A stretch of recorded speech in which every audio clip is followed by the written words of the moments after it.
నా హృదయపూర్వకమైన నమస్కారాలు.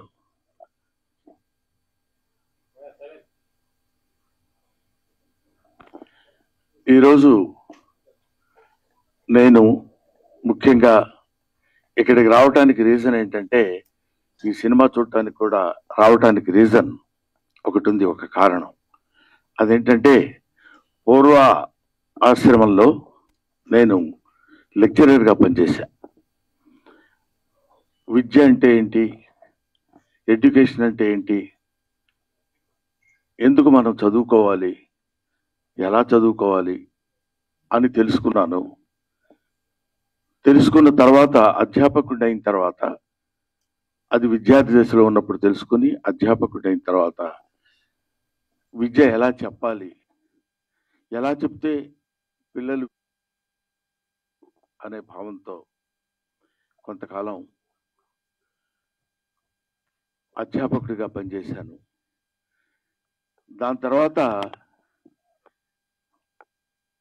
భగవంతుడి ఆశీస్సుల వల్ల, ఆయన నిర్ణయం వల్ల నేను ఈ సినిమా ఇండస్ట్రీకి వచ్చి సినిమా నటుడయ్యాను, అందున హాస్య నటుడయ్యాను. ఈ పాయింట్ ఎందుకు చెప్తున్నానంటే, యూనివర్సిటీ అనే పేరు, అసలు యూనివర్సిటీ అంటే ఏంటి? యూనివర్స్ అంటే విశ్వం. విశ్వం అంటే అన్ని గోళాలతోటి, అన్ని ఖగోళ శాస్త్రానికి సంబంధించినటువంటి ఈ మొత్తం ఒక భూమి అనేటువంటి గ్రహమే కాకుండా విశ్వాంతరాళాల్లో ఉన్నటువంటి గ్రహాలన్నిటికీ సంబంధించినటువంటి జ్ఞానాన్ని నేర్పేటువంటిది ఆలయం, విద్యాలయం. అదే విశ్వవిద్యాలయం, అదే యూనివర్సిటీ. అటువంటి యూనివర్సిటీ అనేటువంటి పేరుని ఇప్పుడు ఎటువంటి విశ్వవిద్యాలయాలు అయ్యాయి అని చెప్పడానికి ఎంతో ఎంతో కృషి చేసి, దానిలో రీసెర్చ్ చేసి, మనందరికీ అందులో జరుగుతున్నటువంటి అవినీతిని, అప్పట్లో మనకు విశ్వవిద్యాలయాలంటే కాశీ విశ్వవిద్యాలయం అని పెద్ద పేరు, బెనారస్ యూనివర్సిటీ అని. ఎక్కడెక్కడి నుంచో అన్ని దేశాల నుంచి మన దేశం వచ్చి చదువుకుని వెళ్ళిపోయేవాడు. అంటే జ్ఞాన సంపద ఉన్నటువంటి దేశం మంది. ఇవాళ మన దేశం, మన ఎడ్యుకేషనల్ స్థితి ఎలా ఉంది, విద్యా వ్యవస్థలు ఎలా మారిపోతున్నాయని వాటన్నిటి మీద అధ్యయనం చేసిన తమ్ముడు నారాయణమూర్తి అవన్నీ చూసి తట్టుకోలేక, అంటే ప్రీతి తీసుకోలేక, దీన్ని ఎలాగైనా సరే నా మిత్రులకి, నా వాళ్ళందరికీ పంచిపెట్టాలి. ఎందుకంటే ఈయన ఒక తేనెటీగ లాంటి మనిషి. తిరుగుతుంటాడు అన్ని చోట్లకి వెళ్ళి తేనె పువ్వు చేసుకుని వచ్చి తలా ఒక చుక్క చేతిలో పెట్టాలనేటువంటి మహాసంకల్పం ఉన్న మంచి మనిషి. ఎందుకంటే మీకు అందమైన హీరో ఎవరైనా అడిగితే, నాకు అందమైన హీరో ఎవరు అని చెప్పమంటే నేను నారాయణమూర్తి పేరు చెప్తాను. అందం అంటే ఇక్కడ glamour, 6 feet height, curling hair, బ్రహ్మాండమైనది, ఆ తర్వాత మంచి డ్రెస్సింగ్, అలాంటి అందం కాదు. మదర్ తెరిసాని, మీకు అందమైన వ్యక్తి ఎవరమ్మా, ఎవరు మీకు అందంగా కనిపిస్తారని అడిగితే, ఎవరి మనసుల్లో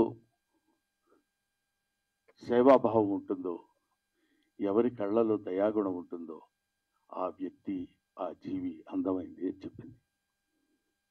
నాకు తెలిసిన నారాయణమూర్తి 40 సంవత్సరాలుగా, నాకు తెలిసి 40 సంవత్సరాలు, ఆయన అంతకుముందు ఎన్ని సంవత్సరాల నుంచి ఉన్నారో నాకు తెలియదు.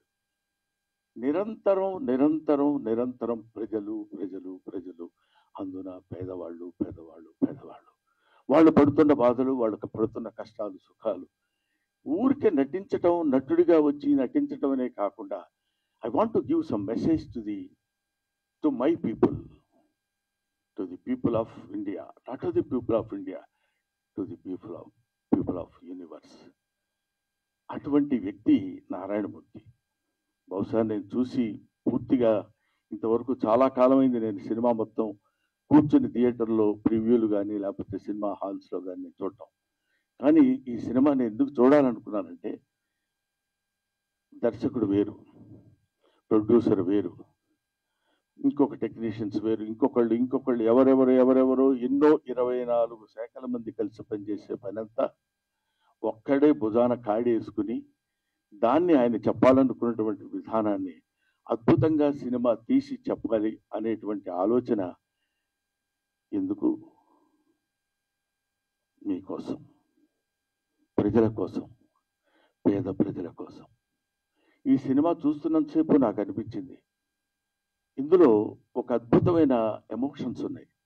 తండ్రి కూతురు, తండ్రి కొడుకు, ఆ తండ్రి చదివించి ఆ తండ్రి చేసినటువంటి త్యాగం, ఆ తండ్రి కోసం కొడుకు చేసినటువంటి త్యాగం, ఇలాంటి ఎమోషన్స్, ఆల్ ఎమోషన్స్ ఒక చోటికి తీసుకొచ్చి ఎంత దారుణంగా హ్యూమన్ ఎమోషన్స్తో ఆడుకుంటుంది వాళ్ళ ఈ సొసైటీ అని, అవినీతి బంధుప్రీతి చీకటి బజారు అలుముకున్న ఈ దేశం ఎటు దిగజారు అన్నాడు శ్రీశ్రీ 50 ఏళ్ల క్రితం అనుకుంటా. కాబట్టి ఇవాళన్న మాట కాదది. దాన్ని ఇవాళ వరకు ఎక్కడ ఏ రకమైన సమస్య ఉన్నా ఈయన ఒక అద్భుతమైనటువంటి రీతిలో దాన్ని మామూలు మనుషులకు కూడా అందుబాటులో ఉండాలి అని కష్టపడి సినిమా తీసి మీకోసం, తన కోసం కాదు, తన ఈ చొక్కా, ఈ ప్యాంటు, అదే తన జీవితం మీకు అంకితం, అంతే. అది చివరి శ్వాస వరకు ఇంకా కష్టపడుతూనే ఉండాలని భగవంతుడిని నేను కోరుకుంటూ, చూడండి ఎంత త్యాగం చేసి ఎన్ని అంటే, ఎవడే మరి ఇప్పుడు ఇట్లాంటి సినిమాలన్నీ మేము ఏం చూస్తాం సార్, మీరు ఏదో చెప్తారు. ఎట్లాంటి సినిమాలు? ఇదేమి నిజానికి దూరంగా ఉన్న సినిమా కాదు, ఇల్యూజన్లో ఉన్న సినిమా కాదు, ఊహించుకున్న ఒక అందమైన అద్భుతమైనటువంటి సుందరాంగి సినిమా కాదు. హాయిగా తలారా స్నానం చేసి వచ్చి ఒక నేత చీర కట్టుకున్న స్త్రీలా ఉన్న సినిమా ఇది. ఒక అందమైన స్త్రీలా ఉన్న సినిమా. అందులో నిజాలుంటాయి, వెతుక్కోండి. అందులో బూతులుండవు, జీవితపు లోతులుంటాయి. చూడండి, వెతుక్కోండి, బావిలో బకెట్ వేసి తోడుకోండి. ఒక్కొక్కడు పడుతున్న బాధ చూడు. కొన్ని డైలాగ్స్ అందులో చెప్తున్నప్పుడు నేను వింటే, ఒరే పెద్ద వాళ్ళకి కావాల్స్తే నాది కిడ్నీ కాదురా, ఇంకా చాలా ఉన్నాయి, అవన్నీ అమ్మొచ్చు. పెద్దోళ్ళకి కావాలనుకోరా, బోళ్ళంత డబ్బు పెట్టుకుంటారు. ఏమిటా మాటలు! ఎంత అద్భుతంగా ఇలాంటి సినిమాలు తీస్తున్న వాళ్ళని, ఇలాంటి సినిమాల కోసం పరితపిస్తున్న వాళ్ళని, సినిమా కోసం తీసి, art is for the sake of people, not art is for the sake of our selves. మన కోసం కాదు, డబ్బు కోసం కాదు. సినిమా తీస్తే సినిమాలో ఒక అంతరార్థం ఉండాలి, ఒక మెసేజ్ ఉండాలి అని నమ్మిన దాన్ని 100కి 100 పాళ్ళు ఆచరిస్తూ ఇంత అద్భుతమైన సినిమా తీసిన, యూనివర్సిటీ అనే సినిమా తీసిన నారాయణమూర్తి. ఈ సినిమా మీరు చూడండి, చూసి ఆనందించండి అనే పదం నేను చెప్పలేను. చూసి అర్థం చేసుకోండి, చూసి ఆచరించండి. నారాయణమూర్తి లాంటి మంచితనం, మానవత్వం పరిమళించిన నారాయణమూర్తిని ఆశీర్వదించండి. మీ ఆశీస్సులతోటి ఇంకా అద్భుతమైన సినిమాలు, ఇంకా ఎన్నో సమస్యల్ని బయటికి లాగి, ఈ సినిమా చూస్తుండగానే ఇంకో సినిమా, ఇంకో ప్రాబ్లం, ఇంకో సమస్యలు 1 కాదు 2 కాదు. వివేకానందుడు అంటాడు, man is nothing but the combination of flesh and blood, is the combination of problems. సమస్యలన్నిటి ఒక చోట పోతపోస్తుంది మనిషి. కాబట్టి he will solve some of his problems in his lifetime and he will leave the problems to his successors. They will take the problems, they will solve the problems and they will go away. But problem is unending chain. దాన్ని భుజానేసుకుని, అదే ఇందాక సినిమాలో కూడా ఒక సంభాషణలో చోట చెప్తాడు, పిల్లలందరూ యేసు ప్రభువులు అంటే యేసు క్రీస్తు సిలువను మోసినట్టు ఆ పుస్తకాల బరువు మోసుకుంటూ వెళుతున్నాడని, సమాజం బరువు మొత్తాన్ని భుజానేసుకుని మొయ్యాలి అనేటువంటి బాధతోటి, భావనతోటి, ఆలోచనతోటి మీ ముందుకొచ్చి మీకు సినిమాలు చూపించి ఆ సినిమా బాగుందని నలుగురు మెచ్చుకుంటే ఆనందపడి అదే ఆనందంతో ఆ చప్పట్లే కదరా ఆకలిగా ఉన్న కళాజీవికి పంచపక్ష ప్రమాణాలు అంటాడు. కాబట్టి అటువంటి ఆకలితో ఉన్నటువంటి నారాయణమూర్తి యొక్క జిజ్ఞాసని మీరందరూ మంచి ఊతాన్నిచ్చి మంచి ఫలితాన్నిచ్చి మంచి ఆదరణ చూపిస్తే ఇంకా ఇంకా ఇంకా ఎన్నో మంచి సినిమాలు తీస్తాడని, ఇలాంటి యూనివర్సిటీ లాంటి సినిమాలే కాదు, ఎక్కడ ఎక్కడ ఎక్కడెక్కడ కన్ను రవిగానలతో కవిగాంచునయ్యాడని అంటాడు. సూర్యుడు కనిపించినటువంటి ప్రదేశాల్లో కూడా వెళ్ళి నిజంగా ఆ సినిమాలో చెప్తుంటే పేపర్ లీకేజ్ మామూలు విషయం అది. అబ్బా, అలాంటి పేపర్ లీక్ చదువు సంధ్య లేని నిజంగా ఆ పేపర్ రాయటం వల్ల వాడికి ఉద్యోగం వస్తుందనేమో కానీ అందులో చోట చెప్తాడు వాడికి డాక్టరీ వృత్తి రాదు, వైద్యం చేస్తాడు. బిల్డింగులు కట్టడం రాదు, ప్రాజెక్టు కట్టడం రాదు, ఇంజనీర్ అవుతాడు. ఏమైపోతుంది? వేర్ ఇట్ కంట్రీ గోస్, ఈ దేశం ఏమైపోతుంది అనే తపన చాలా మందికి ఉంటుంది. ఏముందిలే, మనం ఏం చేయగలిగింది ఏముంది, అది చేయాలనుకుంటే ఎవడో ఆ టైం కూర్చొని చేస్తాడు, లేకపోతే లేదండి. ప్రతి వాళ్ళు చేతులు కట్టుకొని ఉంటారు. నా వంతు సాయం నేను చెయ్యాలి అని తన వంతు సాయం చేస్తున్నటువంటి వ్యక్తి నారాయణమూర్తి. అందుకనే ఇలాంటి నారాయణమూర్తి లాంటి వ్యక్తులు వీళ్ళు వ్యక్తులు కాదు, వీళ్ళు ఒక శక్తులు. వాళ్ళు నిరంతరం పోరాడేటువంటి ఇది. వీళ్ళు ఎలాంటి వాళ్ళు అంటే మా గోదావరి భాషలో చెప్పాలంటే పులస చేపలు అంటే వాళ్ళు. పులస చేపకు చాలా వాల్యూ ఉంటుంది, విపరీతమైన ఖర్చు అంత రేటు ఉంటుంది. ఎందుకు ఉంటుందంటే ఒకసారి ఒళ్ళంతా గగ్గు పొడిచి పాపం, అయ్యో అమ్మాయి చచ్చిపోయింది, అయ్యో వాడిని అలా చంపేశారే, అయ్యో వీడిని ఇలా అని వీళ్ళ అకృత్య విన్యాసాలకి బలైపోయినటువంటి వత్సులు ఎంతో మంది మహానుభావులు, పిల్లలు, పసివాళ్ళు ఉన్నారే. వాళ్ళ కోసమైనా మీరు ఈ సినిమా చూడండి. మీరు ఒక్క ఆలోచన, అబ్బా నిజమే కదా, మనం కూడా ఇలా ఉండకూడదు. చూడండి, తండ్రి రారాని వీడు మాస్టారు సారీ చెప్తారు, మీరు సారీ కాదు, మీరు సారీ చెప్పి వెళ్ళిపోతే కుదరదండి అని ఆయన చేత డైలాగ్ చెప్పిస్తారు ఒక తండ్రి చేత. ఫంటాస్టిక్. ఏమైనా ఇటువంటి అద్భుతమైనటువంటి సినిమాలు ఇంకా ఇంకా ఎన్నో భవిష్యత్తులో నారాయణమూర్తి గారు తీసి ఆయన మీ ఆశీస్సులు పొంది చిరస్థాయిగా ఉండిపోవాలని మనస్ఫూర్తిగా నేను కోరుకుంటూ, దిస్ కంట్రీ మస్ట్ బి రీఎడ్యుకేటెడ్. ఈ దేశాన్ని మళ్ళీ బళ్ళో వేయాలి. Thank you very much.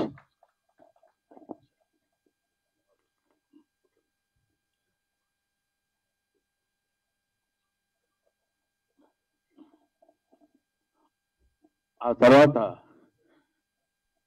Narayanamurthy గారు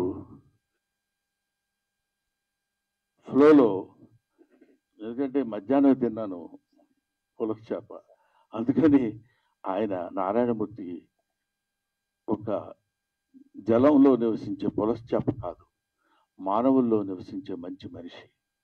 ఆ మనిషి ఆ పరిమళం 10 కాలాల పాటు హాయిగా హాయిగా హాయిగా ఉండి శతమానం భవతి.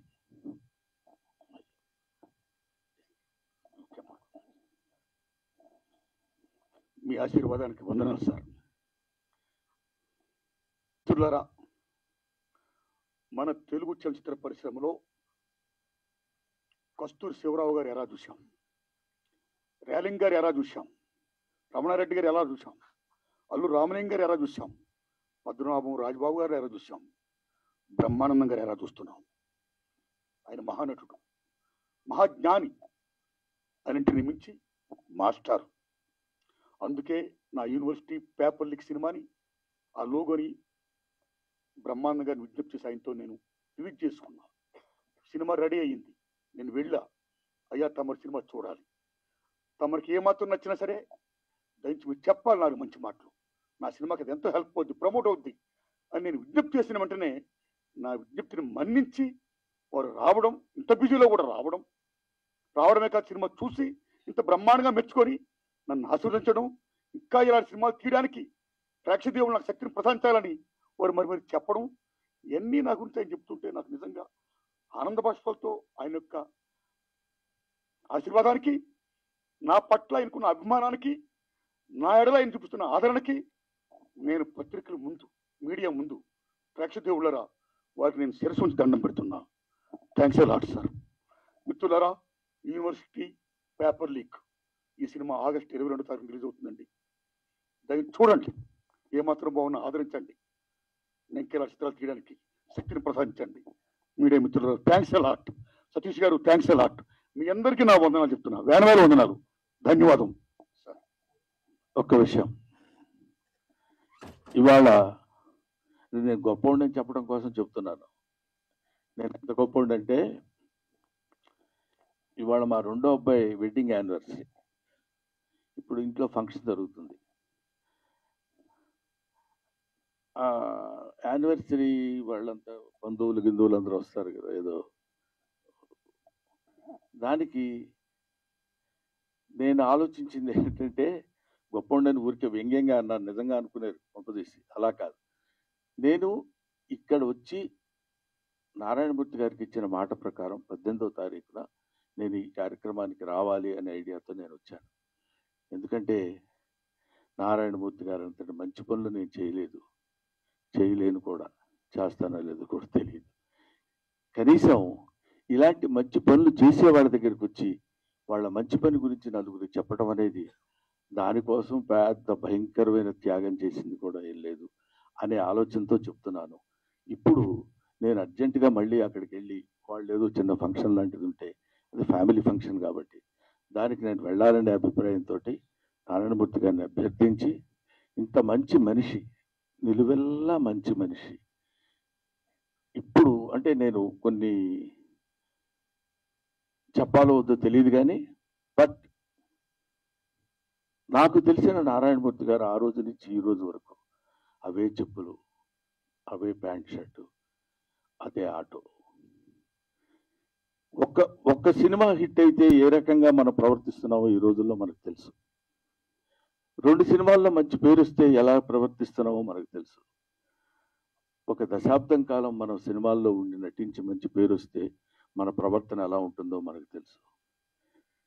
5 సుదీర్ఘమైన దశాబ్దాలు, 40 సంవత్సరాల సుదీర్ఘమైనటువంటి దీనిలో ఎవరు ఎన్ని రకాలుగా ప్రలోభ పెట్టినా, నో గురుగారు మీ సినిమాలో నేను యాక్ట్ చేస్తా, వద్దు మీరేది సార్, మీరు స్టార్, మీరు అలా ఉండండి అని కాకుండా, ఇప్పుడు చూసిన ప్రతి క్యారెక్టరు మనకుతో పరిచయం ఉన్న క్యారెక్టర్, మన జీవితంతో వాళ్ళతో పాటు మనం సంచరిస్తున్న క్యారెక్టరు, వాళ్ళతో పాటు మనం ప్రయాణిస్తున్నటువంటి క్యారెక్టర్స్ తీసుకుని చెప్పాడు తప్ప స్టార్స్ని పెట్టి నేను సినిమా తీసి అద్భుతాలు క్రియేట్ చేయాల. ఎన్నో అద్భుతమైనటువంటి సినిమాలు తీసి ఆ రోజుల్లో నారాయణమూర్తి గారి సినిమా పడ్డ కొట్టుకుంటూ వచ్చేవాళ్ళు. ఇవాళ వరకు అలాగే వస్తూనే ఉన్నారు, వస్తారు, వచ్చి తీరతారు. అలాంటి సినిమాలే నారాయణమూర్తి గారు చేస్తారు. Thank you very much my dear Narayanamurthy. ఎలా పెట్టారో పేరు, నాకు వెంకటేశ్వర స్వామి అంటే ఇష్టం, నారాయణమూర్తి అంటే ఇష్టం. ధన్యవాదాలు మీకు.